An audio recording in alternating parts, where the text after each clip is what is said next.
एक अनोखी राम कथा। एक बार एक राजा ने गांव में राम कथा करवाई और कहा कि सभी ब्राह्मण को राम कथा के लिए आमंत्रित किया जाए। राजा ने सबको राम कथा पढ़ने के लिए यथा स्थान बिठा दिया। एक ब्राह्मण अंगूठा छाप था, उसको पढ़ना लिखना कुछ आता नहीं था। वो ब्राह्मण सबसे पीछे बैठ गया और सोचा कि जब पास वाला पन्ना पलटेगा तब मैं भी पलट दूंगा। काफी देर देखा कि पास बैठा व्यक्ति पन्ना नहीं पलट रहा है। उतने में राजा श्रद्धा पूर्वक सबको नमन करते चक्कर लगाते लगाते उस सज्जन के समीप आने लगे तो उसने एक ही रट लगा दी कि अब राजा पूछेगा तो क्या कहूँगा, अब राजा पूछेगा तो क्या कहूँगा। उस सज्जन की ये बात सुनकर पास में बैठा व्यक्ति भी रट लगाने लगा गया कि तेरी गति शो मेरी गति, तेरी गति शो मेरी गति। उतने में तीसरा व्यक्ति बोला ये पोल कब तक चलेगी, ये पोल कब तक चलेगी। चौथा बोला जब तक चलता है चलने दे, जब तक चलता है चलने दे। वे चारों अपने सिर नीचे किए इस तरह की रट लगाए बैठे हैं कि अब राजा पूछेगा तो क्या कहूँगा, तेरी गति शो मेरी गति, ये पोल कब तक चलेगी, जब तक चलता है चलने दे। जब राजा ने उन चारों के स्वर सुने, राजा ने पूछा कि ये शब्द क्या गा रहे हैं, ऐसे प्रसंग तो रामायण में हमने पहले कभी नहीं सुना। उतने में एक महात्मा उठे और बोले, महाराज ये सब रामायण का ही प्रसंग बता रहे हैं। पहला व्यक्ति है, ये बहुत विद्वान है। ये बात सुमंत ने अयोध्या कांड में कही। राम लक्ष्मण सीता जी को वन में छोड़कर घर लौटे हैं। तब ये बात सुमंत कहता है कि अब राजा पूछेंगे तो क्या कहूँगा, अब राजा पूछेंगे तो क्या कहूँगा। फिर पूछा कि ये दूसरा कहता है कि तेरी गति शो मेरी गति।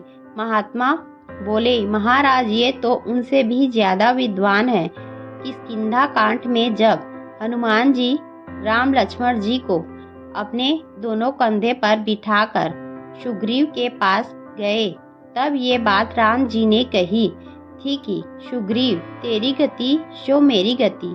तेरी पत्नी को बाली ने रख लिया और मेरी पत्नी का रावण ने हरण कर लिया।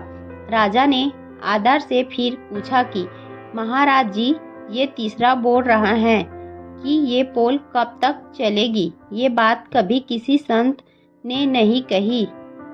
बोले, महाराज ये तो और भी ज्ञानी है। लंका कांड में अंगद जी ने रावण की भरी सभा में अपना पैर जमाया। तब ये प्रसंग मेघनाथ ने अपने पिता रावण से किया कि पिताश्री ये पोल कब तक चलेगी। पहले एक वानर आया और वो हमारी लंका जलाकर चला गया और अब ये कहता है कि मेरे पैर को कोई यहाँ से हटा दे तो भगवान श्री राम बिना युद्ध किए वापिस लौट जाएंगे। फिर राजा बोले कि ये चौथा बोल रहा है। वो बोले, महाराज ये इतना बड़ा विद्वान है कि कोई इनकी बराबरी नहीं कर सकता। ये मंदोदरी की बात कर रहे हैं। मंदोदरी ने कई बार रावण से कहा कि स्वामी आप जीत छोड़ सीता जी को आदर सहित राम जी को सौंप दीजिए, अन्यथा अनर्थ हो जाएगा। तब ये बात रावण ने मंदोदरी से कही कि जब तक चलता है चलने दे, मेरे तो दोनों हाथ में लड्डू है।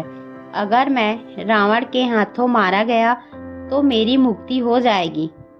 इस अधम शरीर से भजन वजन तो कुछ होता नहीं और ये युद्ध जीत गया तो त्रिलोक में भी मेरी जय जयकार हो जाएगी। राजा इन सब बातों से चकित रह गए। बोले कि आज हमें ऐसा अद्भुत प्रसंग सुनने को मिला कि आज तक हमने नहीं सुना। राजा इतने प्रसन्न हुए कि उन महात्मा से बोले कि आप कहे वो दान देने को राजी हूँ। उस महात्मा ने उन अनपढ़ अंगूठा छाप ब्राह्मण को अनेकों दान दक्षिणा दिलवा दी। यहाँ विशेष ध्यान दे, इन सब बातों का एक ही सार है कि कोई अज्ञानी, कोई नास्तिक, कोई कैसा भी क्यों न हो, रामायण भागवत जैसे महान ग्रंथों को श्रद्धा पूर्वक छूने मात्र से ही सब संकटों से मुक्त हो जाते हैं और भगवान का सच्चा प्रेमी हो जाए उनकी तो बात ही क्या है। मत पूछिए कि कितने धनी हो जाते हैं।